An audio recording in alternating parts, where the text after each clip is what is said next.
Hai semua, Assalamualaikum warahmatullahi wabarakatuh. Salam sejahtera bagi kita semua. Semoga kita selalu dalam lindungan Tuhan Yang Maha Esa. Pada kali ini, video ini akan menjelaskan tentang model pembelajaran inquiry. Apa sih model pembelajaran inquiry itu? Jangan lupa untuk tonton videonya sampai akhir ya. Jangan lupa untuk like, komen, dan share video ini agar bisa bermanfaat bagi orang lain juga.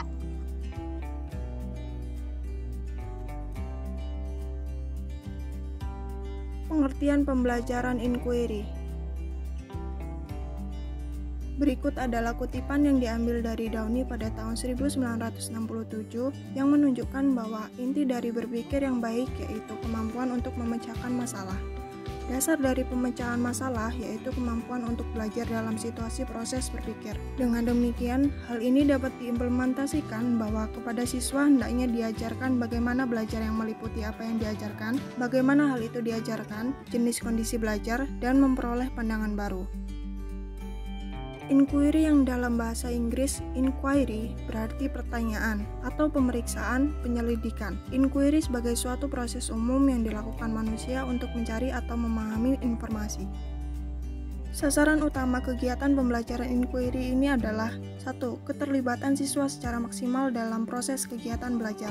2. Keterarahan kegiatan secara logis dan sistematis pada tujuan pembelajaran. 3. Mengembangkan sikap percaya pada diri siswa tentang apa yang ditemukan dalam proses inquiry. Kondisi umum yang merupakan syarat timbulnya kegiatan inquiry bagi siswa yaitu 1. Aspek sosial di kelas dan suasana terbuka yang mengundang siswa berdiskusi. 2. Inquiry berfokus pada hipotesis. 3. Penggunaan fakta sebagai evidensi yaitu informasi atau fakta. Untuk menciptakan kondisi inquiry, peranan guru yaitu sebagai berikut. Yang pertama adalah motivator. Peran guru di sini adalah untuk memberi rangsangan agar siswa aktif dan bergairah berpikir. Selanjutnya, fasilitator. Guru akan menunjukkan jalan keluar jika siswa mengalami kesulitan. Yang ketiga adalah penanya. Guru akan menyadarkan siswa dari kekeliruan yang mereka buat. Keempat, administrator. Guru bertanggung jawab terhadap seluruh kegiatan kelas. Selanjutnya, pengarah. Guru memimpin kegiatan siswa untuk mencapai tujuan yang diharapkan. Yang keenam, manajer. Guru mengelola sumber belajar, waktu, dan organisasi kelas. Terakhir adalah rewarder. Guru akan memberi penghargaan pada prestasi yang dicapai siswa.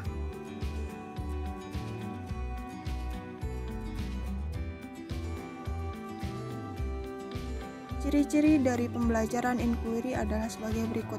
1.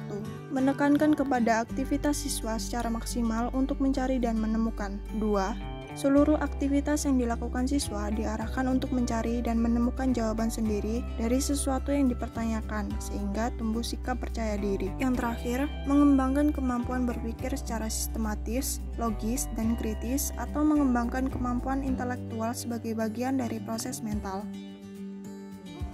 Pembelajaran inquiry mengacu pada prinsip-prinsip berikut ini. 1. Berorientasi pada pengembangan intelektual. 2. Prinsip interaksi. 3. Prinsip bertanya. 4. Prinsip belajar untuk berpikir. Yang terakhir adalah prinsip keterbukaan. Berikutnya saya akan menjelaskan tentang kelebihan dan kekurangan pembelajaran inquiry. Pembelajaran inquiry menekankan kepada proses mencari dan menemukan. Materi pelajaran tidak diberikan secara langsung. Peran siswa dalam pembelajaran ini yaitu mencari dan menemukan sendiri materi pelajaran, sedangkan guru berperan sebagai fasilitator dan pembimbing siswa untuk belajar. Pembelajaran inquiry merupakan pembelajaran yang banyak dianjurkan karena memiliki beberapa keunggulan, diantaranya 1. Pembelajaran ini menekankan pada pengembangan aspek kognitif, afektif, dan psikomotor secara seimbang, sehingga pembelajaran melalui pembelajaran ini dianggap jauh lebih bermakna. Yang kedua, pembelajaran ini dapat memberikan ruang kerja kepada siswa untuk belajar sesuai dengan gaya belajar mereka sendiri. Yang ketiga, pembelajaran ini merupakan strategi yang dianggap sesuai dengan pengembangan psikologi belajar modern. Lalu yang keempat, melayani kebutuhan siswa yang memiliki kemampuan di atas rata-rata. Selanjutnya, di samping memiliki keunggulan, pembelajaran ini juga mempunyai kelemahan, diantaranya 1. Sulit mengontrol kegiatan dan keberhasilan siswa. Kedua, Sulit dalam merencanakan pembelajaran karena terbentur dengan kebiasaan siswa dalam belajar. 3. Terkadang dalam mengimplementasikannya memerlukan waktu yang panjang sehingga seringkali guru sulit menyesuaikan dengan waktu yang telah ditentukan. Yang keempat, selama kriteria keberhasilan belajar ditentukan oleh kemampuan siswa menguasai materi pembelajaran, maka strategi ini akan sulit diimplementasikan. Selanjutnya, proses pelaksanaan pembelajaran inquiry. Dalam proses pembelajaran inquiry ini terdapat 5 tahap. Tahap yang pertama, mengajukan pertanyaan atau permasalahan. Kegiatan inquiry dimulai ketika pertanyaan atau permasalahan diajukan. Pada kegiatan ini, kemampuan yang dituntut yaitu 1. Kesadaran terhadap masalah, 2. Melihat pentingnya masalah, dan 3. Merumuskan masalah. Poin kedua, merumuskan hipotesis. Hipotesis adalah jawaban sementara atas pertanyaan atau solusi permasalahan yang dapat diuji dengan data. Kemampuan yang dituntut dalam mengembangkan hipotesis ini yaitu 1. Menguji dan menggolongkan data yang dapat diperoleh. 2. Melihat dan merumuskan hubungan yang ada secara logis dan merumuskan hipotesis. Lalu tahap ketiga, pengumpulan data. Kemampuan yang dituntut yaitu 1. Merakit peristiwa, 2. Menyusun data, dan 3. Analisis data. Tahap yang keempat, analisis data. Siswa bertanggung jawab menguji hipotesis yang telah dirumuskan dengan menganalisis data yang telah diperoleh. Lalu tahap yang terakhir, tahap kelima, membuat kesimpulan berdasarkan data yang diperoleh oleh siswa.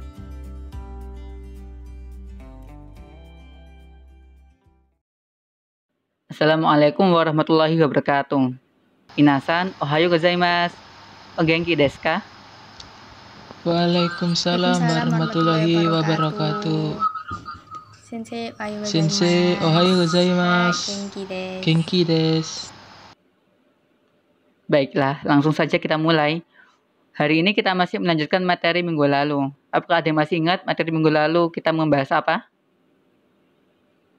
Saya ingat Sensei, minggu lalu tentang hobi. Oke. Apakah ada yang bisa menjelaskan sedikit materi minggu lalu? Saya Sensei, hobi itu sesuatu yang sering dilakukan dan saat melakukannya kita itu merasa nyaman dan enjoy gitu Sensei. Jadi hobi itu bisa bermacam-macam, ada yang hobinya memancing, ada yang hobinya makan, begitu Sensei. Baik, terima kasih Kang Kosan. Betul ya, minggu kemarin materi yang kita pelajari yaitu Shumi atau hobi. Sensei hanya menjelaskan beberapa intinya saja dan meminta pada minasan untuk lebih menggali bab ini. Karena sesungguhnya bab ini itu cukup menarik untuk dibahas, apalagi di masa pandemi seperti ini. Pasti banyak hobi yang bermunculan.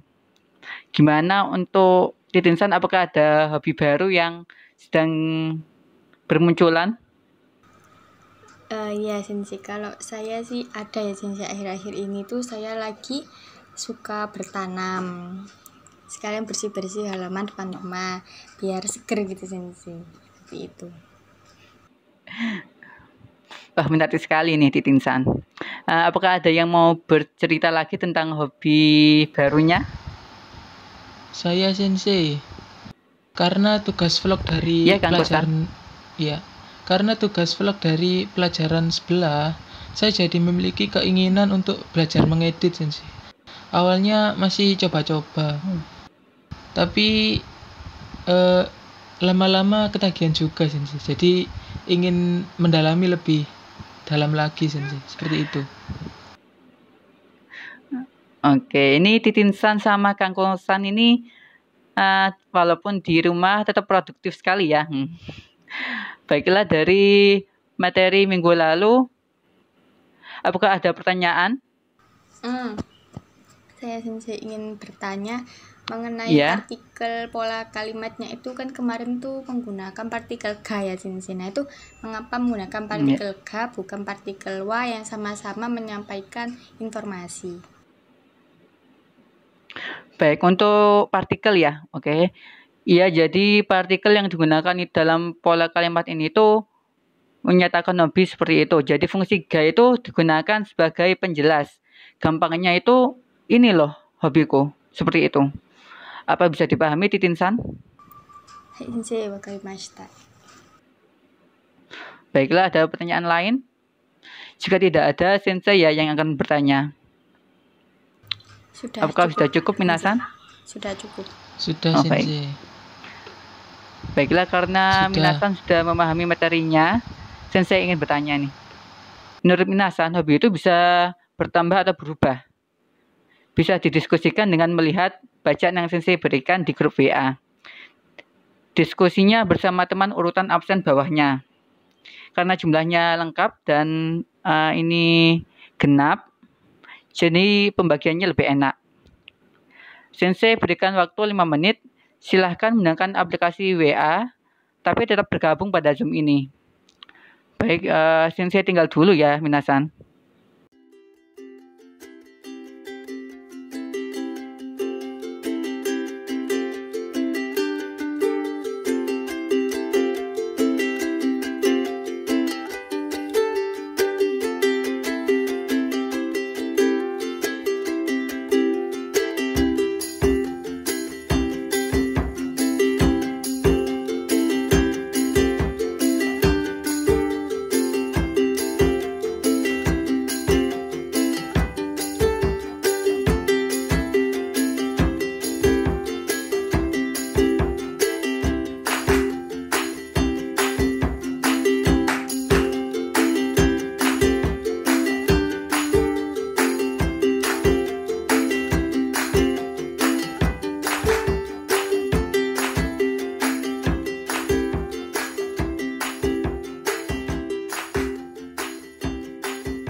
Baik, Minasan, apa sudah mendapat jawabannya? Sudah, Sensei. Sudah, Sensei.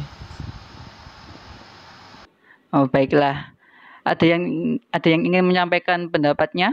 Saya Sensei Titin, absen 17. Tadi saya berkelompok dengan Kangko. Nah, dari hasil diskusi kami itu iya bisa Sensei, seperti yang tadi sudah saya ucapkan itu. Saya tuh memiliki hobi baru akhir-akhir ini yang sebelum pandemi itu tidak ada, seperti mengoleksi bunga, seperti itu. Baik. Bagaimana pendapatnya Titin-san? Apakah sudah yakin dengan jawabannya? Yakin Sensei. Yang lain mungkin ada tambahan atau sudah setuju dengan jawabannya Titin-san? Saya sudah setuju, Sensei. Tapi apakah Ya. Bisa sebaliknya, Sensei? Jadi kita itu membenci hobi kita. Baik, jawabannya tentu bisa. Tapi kemungkinannya agak kecil. Karena kita sudah terlanjur menyukai kegiatan itu, harus ada trauma yang menjadi penyebab untuk membenci sebuah hobi itu.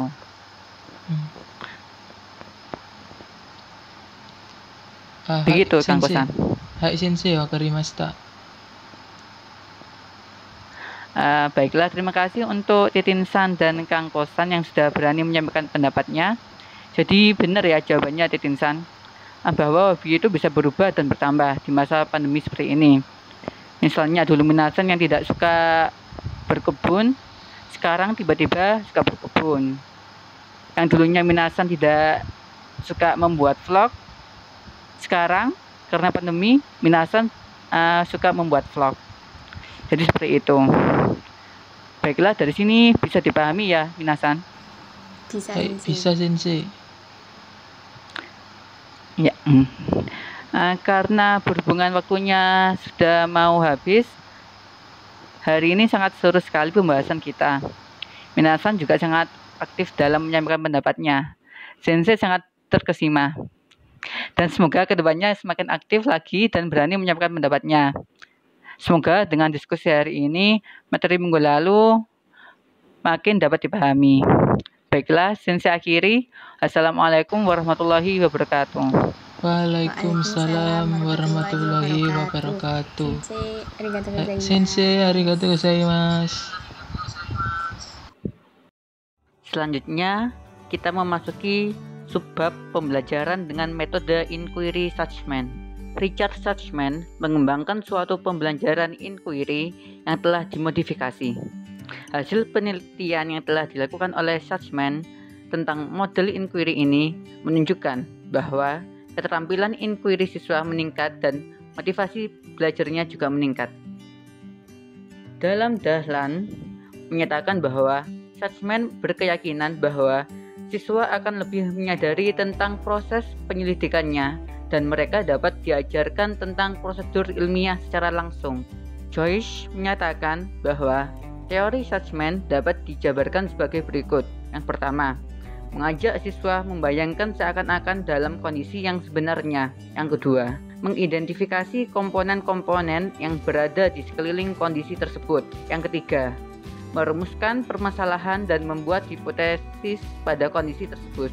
Yang keempat, memperoleh data dari kondisi tersebut dengan membuat pertanyaan dan jawabannya ya atau tidak. Yang kelima, membuat kesimpulan dari data-data yang diperolehnya. Seperti yang dikutip oleh Cardy, inquiry Sussman mempunyai dua kelebihan, yaitu yang pertama, penelitian dapat diselesaikan dalam waktu satu periode pertemuan. Waktu yang singkat ini memungkinkan siswa dapat mengalami siklus inquiry dengan cepat, dan dengan pelatihan mereka akan terampil melakukan inquiry. Yang kedua, lebih efektif dalam semua bidang di dalam kurikulum. Selanjutnya, subbab struktur sosial pembelajaran. Suasana kelas yang nyaman merupakan hal yang penting dalam pembelajaran inquiry Sussman, karena pertanyaan harus berasal dari siswa agar proses pembelajaran dapat berjalan dengan baik. Kerjasama guru dengan siswa.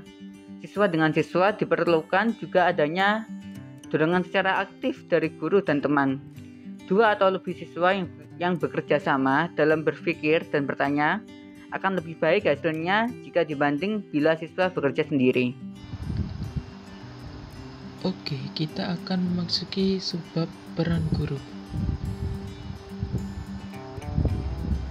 Guru memiliki peran penting sebagai pengajar sekaligus moderator.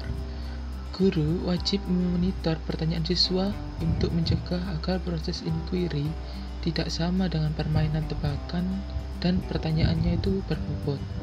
Hal ini memerlukan dua aturan penting, yaitu pertama, pertanyaan harus bisa dijawab ya atau tidak. Dengan kata lain, tidak menimbulkan cocok logi maupun paradoks. Karena itu, inquiry menuntut siswa agar aktif mengamati dan menganalisa. Yang kedua, pertanyaan harus disusun sedemikian rupa agar guru tidak memberikan jawaban dari pertanyaan tersebut, tetapi lebih mengarahkan siswanya untuk menemukan jawabannya sendiri. Lanjut ke subbab sintaks pembelajaran inquiry. Apa sih sintaks pembelajaran inquiry itu? Sintaks di sini dimaksudkan keaturan ataupun konsep dari pembelajaran inquiry itu sendiri. Dalam upaya menanamkan konsep ke peserta didik akan lebih bermakna jika peserta didik diberi kesempatan untuk tahu dan terlibat secara aktif dalam menemukan rumusan masalah dari pengamatan peserta didik terhadap materi, dan tentunya dengan catatan adanya bimbingan dari guru.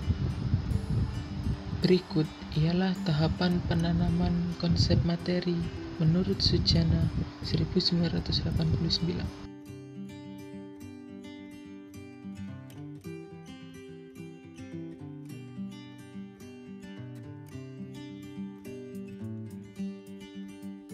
Dalam pelaksanaan pembelajaran inquiry, yang pertama, merumuskan masalah untuk dipecahkan oleh siswa.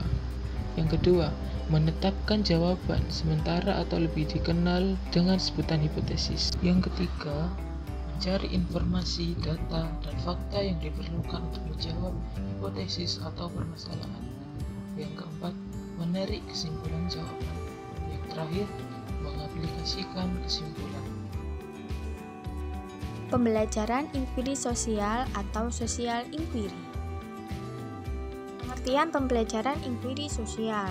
Pembelajaran inquiry sosial merupakan pembelajaran yang berkonsep inquiry namun diterapkan pada ilmu sosial atau social science. Menurut Bruce Joyce, inquiry sosial merupakan strategi pembelajaran dari kelompok sosial atau social family subkelompok konsep masyarakat. Hal ini bertujuan untuk mengembangkan anggota masyarakat yang ideal dan meninggikan kualitas kehidupan masyarakat. Jadi, nantinya siswa harus diberikan tentang pengalaman yang memadai bagaimana caranya memecahkan persoalan-persoalan yang muncul di masyarakat. Melalui pengalaman inilah, setiap individu, setiap siswa akan mampu untuk membangun pengetahuan yang berdasarkan dari pengalaman dan dapat berguna bagi dirinya atau masyarakatnya pula.